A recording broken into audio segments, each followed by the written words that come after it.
one way for me to cope with my anxiety was because I didn't have any coping mechanisms at the time, was to use alcohol, which worked for a short period. It's brilliant, isn't it? Which worked for a short period of time, and unfortunately for me, led me on a pretty dark path with alcohol addiction, where I've been in and out of detox facilities, 7 to date. Not just that, not only what I put myself through, it's what I put my family through, my loved ones, my partner, who'll see me go through addiction as well, and just the turmoil that it does cause. So, how old are you? I'm 40. So, and how long has this been going on for? So when I look back, the alcohol issues were definitely there in my mid to late teens, and things progressed into my 30s to the point of dependency and physical dependency, to the point where I did nearly lose my own life through alcoholism as well. I was told I wasn't holding down food. I won't go into too much detail, but yeah, through medical professionals saying that you continue like you are doing, you're lucky if you've got weeks, months left to live. And but as an addict, you think that is a wake-up call, but because I was so physically dependent on the substance, it was, it's... So in that situation, which is the problem? Is it the alcohol or the anxiety?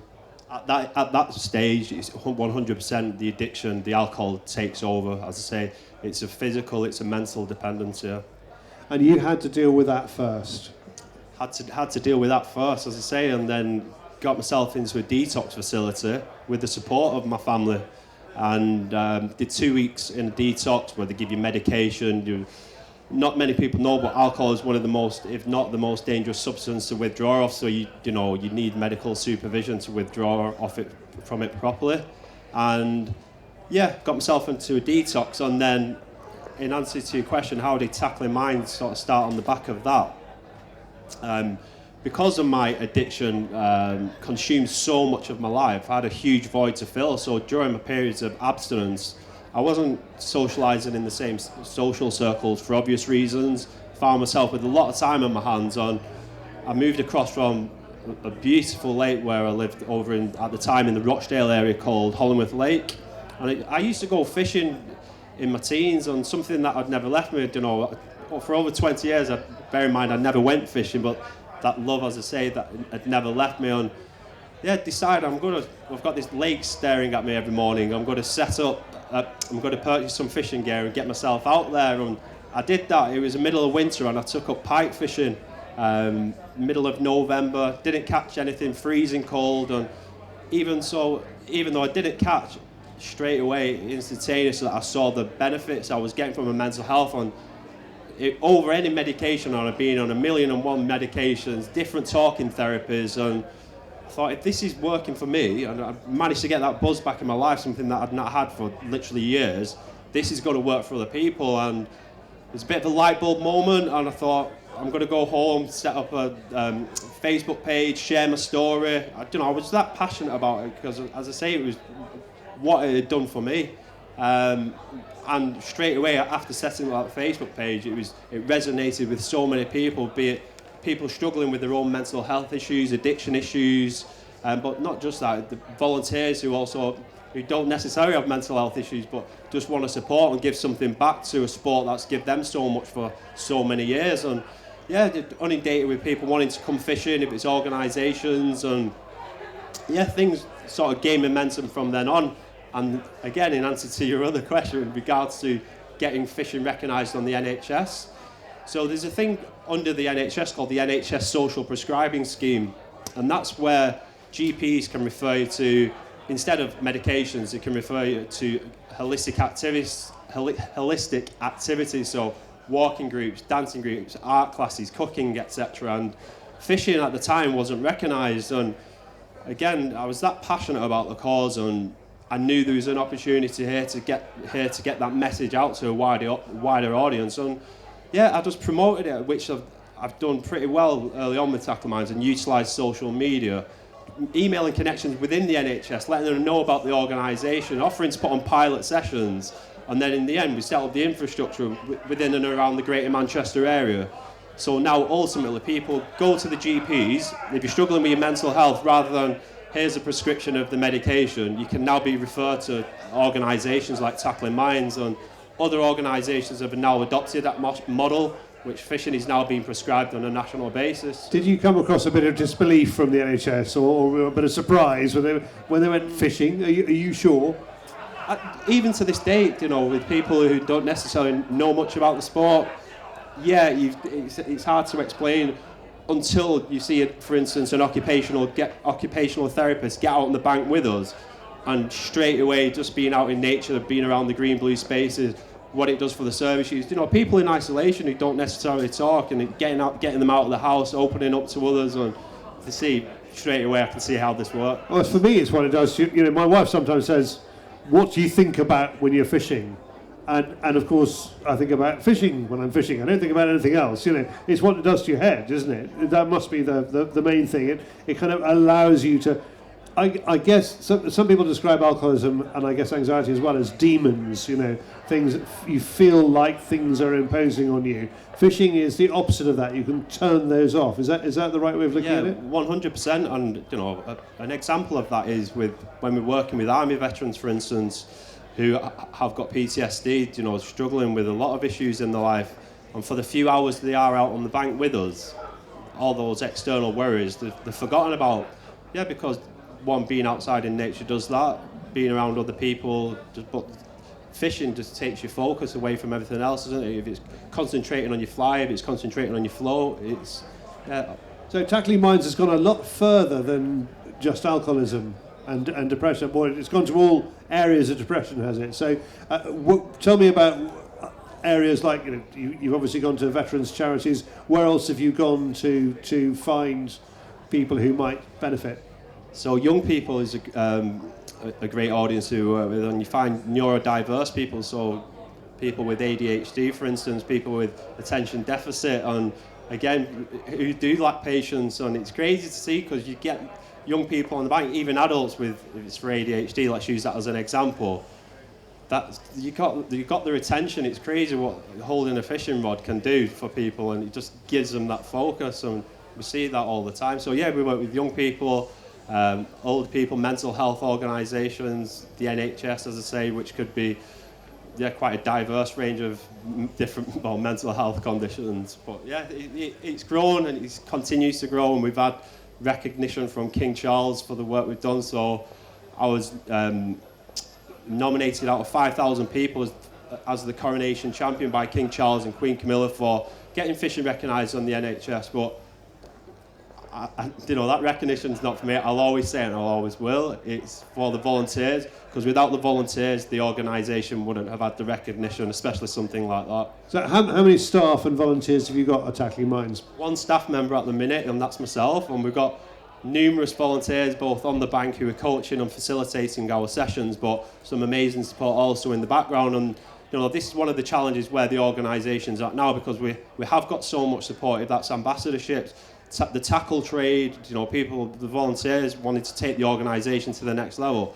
We need funding to now take it to that next step. And the demand, as I say, on a national basis, the support on a national basis is unbelievable. Which leads me on to the fact you are the Game Fair charity, along with Country Food Trust. You two together are the Game Fair chosen charity for the year.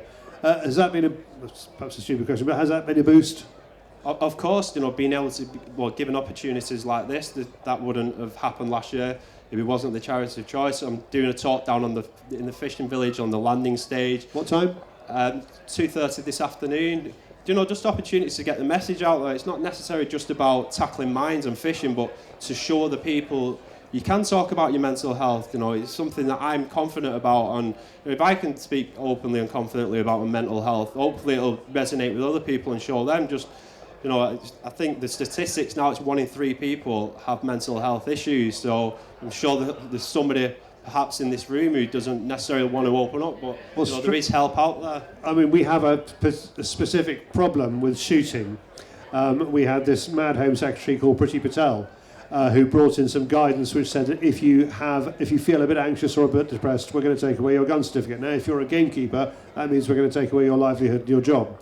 So we, in the world of shooting, have had to set up, through the Gamekeepers Welfare Trust, a 2-speed health service, where you no longer have to report you're anxious or depressed to your GP. You can go through the GWT and they will make sure that information does not fall into the NHS's hands. So we have a massive problem. We absolutely cannot come anywhere near you if we own guns. Yeah. That which is mad, I think. Yeah, no, absolutely unbelievable. And we've had emails, messages ourselves from outside parties. Let's say that especially when we got fishing recognised on the NHS, that was bringing animal welfare into that, and try to be a voice and shut us down, and they raised a petition, in fact, to take that to Parliament, and did get quite a few signatures, if I'm honest, but not enough.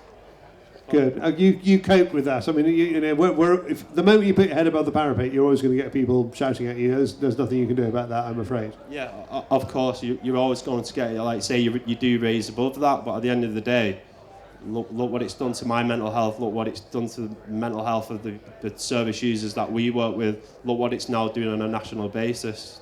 Now, how many people have you got on the programme at any time, or how many people have you put through the Tackling Mines fishing programme?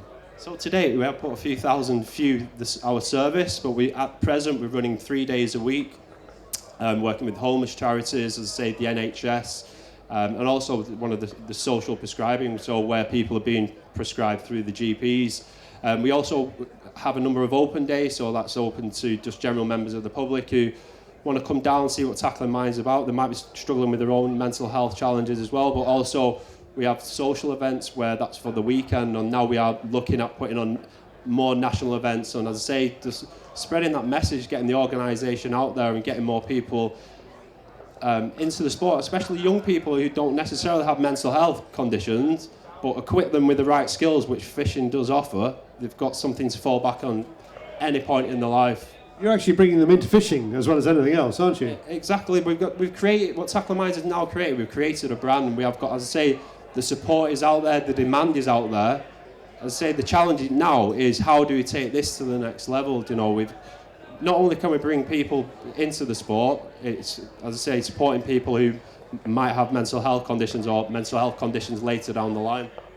Now, all of us anglers, we're all a bit different. Okay, so obviously you're a predator fisherman, so you're a bit weird because I'm a trout fish. I go after them with flies. So obviously you think I'm a bit strange as well. Are you kind of completely Catholic about what kind of fishing it is? Do you mind? Me personally, like you say, I'm a predator angler. I'm a pleasure angler. I love literally any type of fishing, be it game, sea angling, whatever that may be. If it involves fishing, that's all. I do find you pike lot, you're easiest to get on with out of everybody. It's the carp ones I worry about. Well, yeah, there is a few politics when it comes to different fishing disciplines. I don't get involved in none of that, but yeah, there is something out there, that's sure. I suppose the question is, does Tackling Mines, does it sort of slightly lean towards pike, or are you just open to anything? No, as I say, it's course fishing, so it's match fishing, it's pleasure fishing, it's introducing people to the sport. If that's just the basic fundamentals, if that's with a whip to start off with, it's just showing them how to catch, the easiest way of catching, and it's the easiest way of getting them into the sport. What we have created is what is called the corporate social responsibility. So it's basically a partnership brochure where we are looking for individuals, organisations who want to become a Tackling Mines partner. With that is mutual benefit, obviously for our organisations, that's funding to be able to scale the organisation.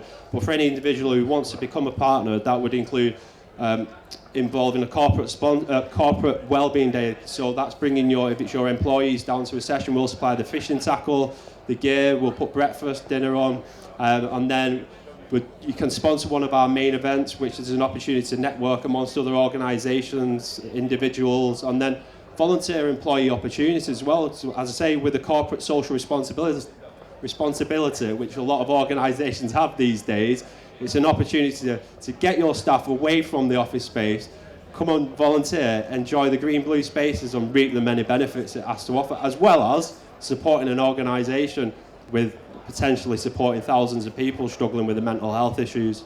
That's a good pitch, David. Thank you so much for joining us here and telling us about Tackling Mines over in the fishing village. Ladies and gentlemen, David Lyons.